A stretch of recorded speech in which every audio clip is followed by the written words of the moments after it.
Bienvenido, bienvenida.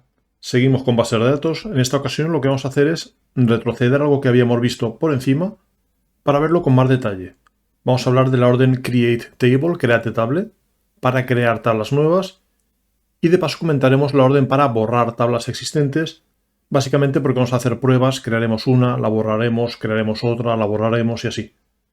Y en la próxima entrega será cuando veamos otra orden relacionada, que es la orden alter table, que nos permite modificar una tabla que ya existe para añadirle campos, borrarle campos, renombrar campos, cosas de ese estilo. Creo que conviene comenzar por repasar un poco lo que ya sabíamos. La sintaxis básica era la palabra create table, nombre de la tabla y luego para cada uno de los campos, nombre de campo y tipo de datos asociado. Es decir, haríamos cosas como quiero crear la tabla en la que guardaré datos de mis amigos. Ya sabes, hay dos escuelas distintas, hay quien prefiere que el nombre de la tabla esté en singular, hay quien prefiere que esté en plural. En cualquier caso, luego van los campos, por ejemplo, un código que fuera numérico con hasta 5 cifras, un nombre que fuera caracteres hasta un máximo de 50, quizás menos, y posiblemente otros muchos más datos, por ejemplo un email o los que fuera. Ese fue nuestro primer contacto, luego lo fuimos mejorando creando claves primarias, claves ajenas, que son detalles que repasaremos ahora. Pero vamos a recordar primero los tipos de datos que teníamos, por lo menos los más básicos, porque habíamos hablado, por ejemplo, de varchar y varchar2. Varchar es lo que propone SQL estándar, varchar2 es lo que recomienda usar Oracle, es una forma de decir, no sigo totalmente el estándar, así que por favor usa mi nomenclatura. Pero en la práctica, varchar también existe en Oracle, lo que pasa es que es un sinónimo de varchar2. Y como alternativa tenemos también char. Char es de tamaño fijo, un varchar 50 puede que ocupe 50 letras o puede que ocupe menos si realmente yo he guardado menos información. Un campo char va a tener tamaño fijo, con lo cual por lo general lo usaremos solo cuando sean datos muy pequeños. Tenemos también los datos numéricos, teníamos numeric como estándar en SQL, number como variante de Oracle y en ambos casos se indicaba cantidad total de cifras y luego cuántas de ellas eran cifras decimales en caso de que hubiera alguna. Y habíamos comentado también que teníamos tipos para fechas y que empieza a haber una gran variabilidad entre unos gestores y otros. La forma de guardarlas, la forma de acceder, la forma de hacer comprobaciones sobre fechas cambia mucho de un gestor a otro. Y si ya de por sí los date tendían a no ser estándar entre unos gestores y otros, hay otros muchos tipos de campos que a veces no existen o a veces se implementan de formas distintas. Por ejemplo, los lob, que son objetos binarios, por ejemplo, para si yo quisiera guardar una imagen incrustada dentro de la base de datos. Los booleanos, la forma de guardarlos puede ser distinta según los gestores. Los autoincrementales, es decir, campos en los que cada vez que guardo un registro nuevo, ese campo va aumentando, pasa del 1 al 2, al 3, al 4, es un contador automático. Pues en algunos es muy fácil. Por ejemplo, Postgres tiene un tipo de datos específico que es el serial. MySQL y SQLite tienen un autoincrement que podríamos poner después del tipo de datos, pero que se escribe de forma distinta. En un caso con barra baja entre autoincrement, en otro caso sin ella. En Oracle las primeras versiones eran un auténtico suplicio y hay que hacerlo con secuencias, era muy trabajoso, pero en versiones más modernas permite la palabra identity, identidad, que hace que se puedan crear de forma un poco más natural. Pero en cualquier caso son detalles que cambian mucho de un gestor a otro. Y por eso, sin profundizar mucho en las peculiaridades de cada tipo de datos, vamos a repasar la sintaxis básica y los ejemplos más habituales de cómo crear tablas y cómo especificar detalles un poco más avanzados sobre esas tablas. Antes de seguir podemos comprobar que realmente esa orden funciona. Ya sabes, si no obtengo ningún mensaje error es que parece que todo es correcto. Pero por supuesto esa estructura es mejorable incluso con lo poco que sabíamos, porque no tiene ni siquiera una clave primaria. Con lo cual vamos a borrarla, crear una nueva y cada vez iremos creando una versión ampliada y borrando la anterior. Y para eso la orden de borrar, que en este caso nos va a hacer falta porque, como decía, no hemos indicado clave primaria, que es algo muy habitual, casi siempre hará falta una clave primaria, pues la orden de borrar será la orden drop. La usaremos en distintos contextos, pero en nuestro caso para borrar toda una tabla será drop table y el nombre de la tabla.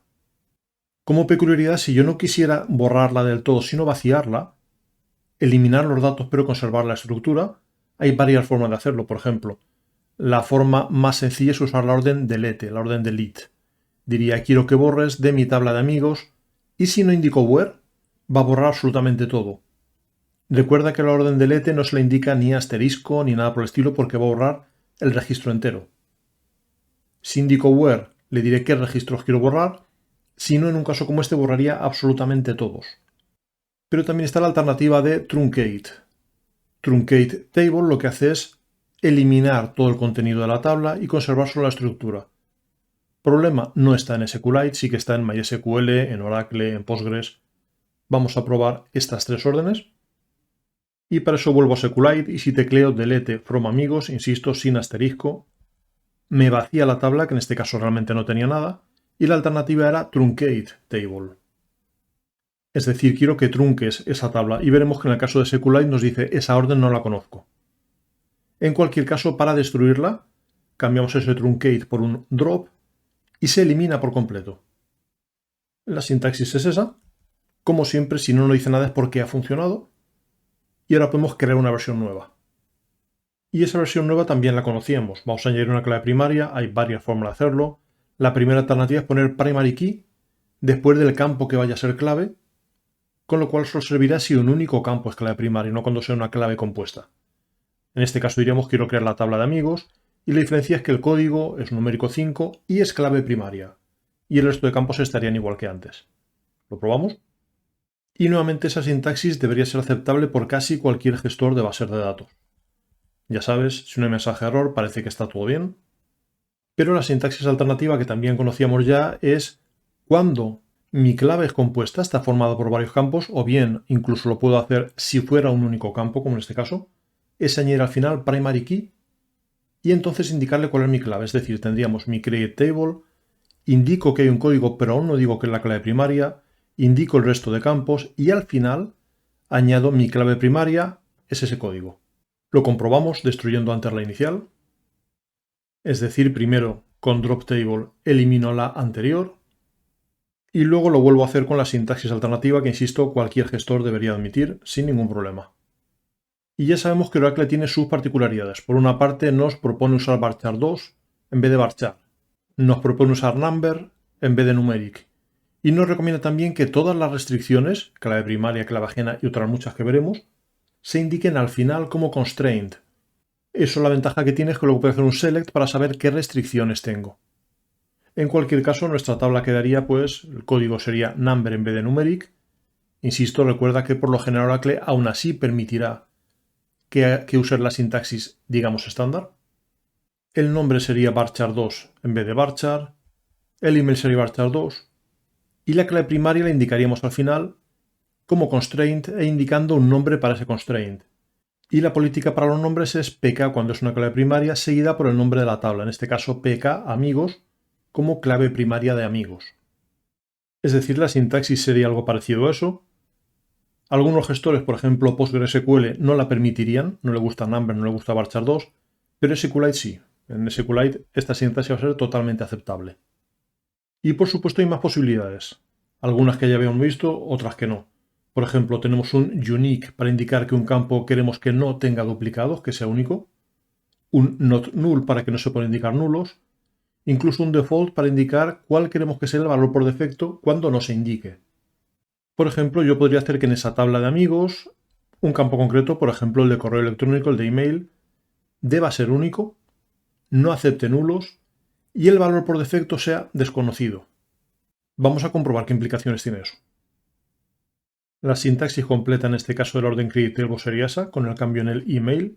Va a ser único, no permite nulos, valor por defecto desconocido. De modo que si yo trato de insertar un registro en el que ese campo email sea nulo, debería regañarme. Me dice, estás infringiendo esa restricción de no nulo en amigos.email. Pero yo sí que podría dejarlo en blanco si no indico la palabra null. Y entonces lo que ocurrirá es que tomará su valor por defecto. Si yo digo que el código es 1, el nombre es Bart, voy a mostrar los datos con un select que me muestre todo lo que hay, ese único registro, y vemos que aparece código 1, nombre Bart, email desconocido, porque ha tomado este valor por defecto, por eso de que yo no he indicado cuál quiero que sea su email. Y como indicamos que sea único, no podremos guardar un dato repetido para el email. Es decir, si yo intento este insert con un código distinto, un nombre distinto, pero un correo duplicado, desconocido que coincide con el que se le ha puesto a Bart, debería decirme que no, que ese correo ya está. Vemos que aparece ha fallado la restricción de unicidad en amigos.email. Pero podemos hacer más cosas interesantes. Podemos añadir una comprobación que se validará antes de guardar el registro. Y si esa condición no se cumple, entonces no se guardará el registro. Por ejemplo, yo puedo decir que quiero comprobar que el código está entre 1000 y 9999. Con lo cual un código inferior al 1000 o bien uno superior al 9999 provocaría que ese registro no se guardara. También puedo, por ejemplo, hacer que el email deba estar en minúsculas, diciendo el email tiene que ser igual al email convertido a minúsculas. De modo que si el correo no es igual al correo en minúsculas, es decir, si no estaba inicialmente en minúsculas, el registro no se guardará. Vamos a probarlo. Y al igual que antes he comenzado por borrar la tabla de amigos y ahora mi nueva tabla va a tener 4 restricciones. Una clave primaria, una restricción de unicidad, pero en esta ocasión ya quita el formato Oracle. Oracle SB recomienda que las constraints estén todas al final de la tabla. Not null no se puede indicar como constraint, default tampoco, pero unique sí. Con lo cual hemos creado una constraint UK, unique key, para mi tabla de amigos campo email. Y dos check. Quiero que compruebes en mis amigos el código, quiero que compruebes en mis amigos el email. Ya ves que en estos casos estamos usando CK como abreviatura de check, el nombre de la tabla amigos y el nombre del campo al que afecta ese constraint, para que si luego hacemos una búsqueda dentro de esas restricciones, sea lo más productiva posible. Pues en cualquier caso decimos, quiero que esté entre 1000 y 9000 y pico, quiero que el email esté en minúsculas, vamos a probarlo. Y podemos comenzar por intentar guardar un registro con el código 1, que es menor que 1000, con lo cual nos dice que ha fallado esa constraint. En amigos código no estamos cumpliendo esa restricción que habíamos puesto ese check. De la misma forma, si el código es 1000, que es válido, pero el correo tiene alguna letra en mayúsculas, fallará la segunda check y tampoco me dejará. Y en este caso el mensaje error es muy parecido, pero me dice está fallando el check, en esta ocasión el CK amigos email. Pero es interesante que los constraints tengan un nombre cuanto más significativo mejor. Y por supuesto, si yo cumplo todas las condiciones, si mi código es 1000 o superior, si mi correo está en minúsculas, sí que me permitirá insertar todos los datos sin problemas. Y si hacemos un select, vamos a comprobarlo y está la ficha de Bart con correo bart@simpson.com y con código 1000. Y el otro tipo de restricciones ya lo habíamos comentado, el de las claves ajenas. Por ejemplo, podemos imaginar que yo me reúno de vez en cuando con esos amigos, entonces creo una tabla de reuniones en la que anote el código de cada reunión, la fecha, cosas por el estilo, pero una referencia al amigo con el que me he reunido, con lo cual tendría un código de amigo, el mismo tipo de datos, number 5, y en mis restricciones indicaría una FK, foreign key, de reunión a amigo, que es que tengo una clave ajena, que es el código de amigo, y que hace referencia en la tabla de amigos al código. Pero además la mayoría de gestores modernos permiten llegar más allá y permiten indicar qué ocurre cuando esa clave ajena, por ejemplo, se borra o se modifica. Tendremos un onDelete o, según el caso, un onUpdate. La sintaxis es algo parecido a esto, es decir, pues quiero que esa constraint, esa restricción que he llamado clave ajena de reunión a amigo, sea el código de amigo que hace referencia en la tabla de amigos a su código y quiero que si se borra, se propague en cascada. Es decir, si borro un amigo, las reuniones que tenían que ver con ese amigo, que estaban vinculadas, quiero que se borren también.